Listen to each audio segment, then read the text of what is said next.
Rasulullah SAW kita tahu mengabarkan bahwa Lailatul Qadar yang masing-masing kita berharap untuk mendapatinya, nasallallahu at-taufiq wat taizir. Rasulullah kabarkan iltamisuha fil ashril awakhir min Ramadan. Cari, usahakan dapat itu di 10 terakhir Ramadan. Fil witr minha, di lafaz juga beliau kabarkan di malam-malam ganjil, witr. Tinggal permasalahannya, ganjil ini dihitung dari mana? Ada malam yang telah lalu, ada malam yang tersisa. Ada 2. Malam kita ini tadi, kita sholat qiyamul lail, kalau dipandang, dihitung dari malam yang telah lalu, maka dia jatuhnya malam 21, witir, ganjil. Besok malam 22 kalau dihitung dari yang telah lalu, maka dia genap malam 22. Tapi kalau hitungannya dari malam yang tersisa, maka itu ganjil juga malam ke-9, sisa 9. Nanti tanggal 24 sisa 7, ganjil juga. Sisa 5 dan seterusnya ke bawah semakin kecil. Artinya barakallahu fikum, yang Rasulullah katakan witr di malam ganjil umum.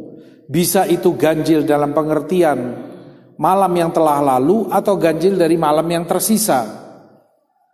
Orang banyak salah faham, menganggap malam ganjil hanya yang telah lalu, sehingga semangat lebih kalau itu malam-malam ganjil dihitung dari yang telah lalu. Kalau sudah malam 21 datang ke masjid, rame masjidnya, 23, 25, 27, 29. Genap-genapnya 22, 24, 26, 28 banyak berkurang, dan ini ghalat, keliru, salah besar.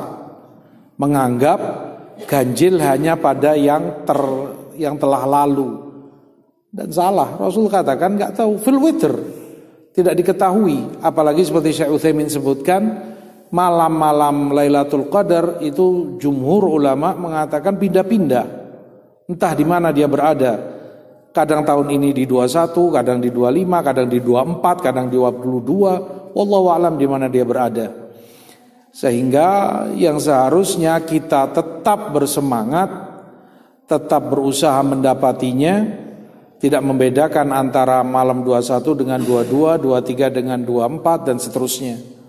Tiap malam seorang muslim berharap dan bersungguh-sungguh untuk mendapati malam itu agar ditakdirkan yang baik baginya dan dihindarkan, dilindungi oleh Allah dari takdir yang jelek untuk setahun ke depan. Demikian Allah SWT memberi rahmat kepada umat ini karena usia mereka sedikit, terbatas, tidak seperti umat terdahulu. Umat dulu ratusan tahun umurnya.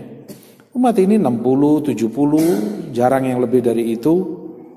Maka Allah beri keutamaan dengan waktu yang pendek tapi memiliki keutamaan yang banyak, seakan beribadah sekian tahun lamanya. Lailatul Qadar sendiri Allah katakan lebih baik dari 1000 bulan. Kalau dihitung itu 83 tahun lebih, hanya dalam satu malam. Padahal usia dia mungkin 60 tahun misalnya. Hanya dalam satu malam sama seperti 83 tahun lebih. Apalagi kalau dia mendapati Ramadan sekian tahun dalam hidupnya. Mudah-mudahan Allah berikan taufik dan hidayah kepada kita semua untuk menggunakan sisa-sisa waktu Ramadan yang mulia ini untuk taat dan ibadah kepadanya. Wafaqakumullah lima yuhibbu wa yarda. Afwan mengambil waktu antum sebentar. Wassallallahu ala nabiyina Muhammad walhamdulillahirabbil alamin. Telah dikatakan oleh sebagian salaf bahwa membaca Al-Qur'an yang benar dengan mentadaburi, merenungi maknanya walaupun cuma beberapa ayat saja. Terus bagaimana dengan kita yang belum bisa bahasa Arab? Apa cukup dengan membaca artinya saja? Kalau iya, dibaca per ayat terus artinya atau satu halaman dan kemudian membacanya diresapi, apakah itu sudah cukup? Nah, cukup. Tetapi barakallahu fikum, yang perlu diketahui bahwa membaca Al-Quran saja hanya melantunkan lafaz-lafaznya, itu sudah mendapatkan pahala. Bahkan bukan per ayat pahalanya, per huruf. Dan bukan per huruf itu huruf dalam bahasa Arab, yakni fi itu huruf, ila itu huruf, bukan. Tetapi alif harf, mim harf, dan lam juga harf. Ini satu persatu. Satu huruf dapat pahala yang dilipatkan oleh Allah Ta'ala. Sehingga jangan meremehkan, mengecilkan qiraatul Quran walaupun cuma membaca tartilan, walaupun cuma rattalahu tartilan, hanya membacanya dengan lafaz-lafaznya, itu sudah pahala besar. Tetapi makna ucapan Abdullah bin Mas'ud radhiyallahu ta'ala anhu dan para sahabat lainnya yang menyatakan, kami mendengar dari Nabi 10 ayat, mempelajari 10 ayat, kemudian kami mengamalkannya, berusaha memahaminya dan mengamalkannya. Setelah itu baru kita meminta kembali tambah, pelajari 10 ayat lagi, demikian. Ini barakallahu fikum memberikan faedah bahwa kita jangan hanya membaca, tapi juga mempelajari. Walaupun terpisah waktunya tidak mengapa. Artinya kita setiap ba'dal maghrib, ba'dal fajar kita membaca qiraatul Quran, tartilan, hanya membaca saja. Tetapi kita punya waktu lain untuk mempelajari tafsirnya, atau hadir di majelis ta'lim, majelis tafsirnya, atau membaca terjemahan-terjemahannya, mempelajari terjemahan tafsir dari para ulama. Ini barakallahu fikum sudah mencocoki apa yang dimaksud oleh para salaf, bahwa kita tidak pun cuma membacanya saja, tapi juga mempelajarinya.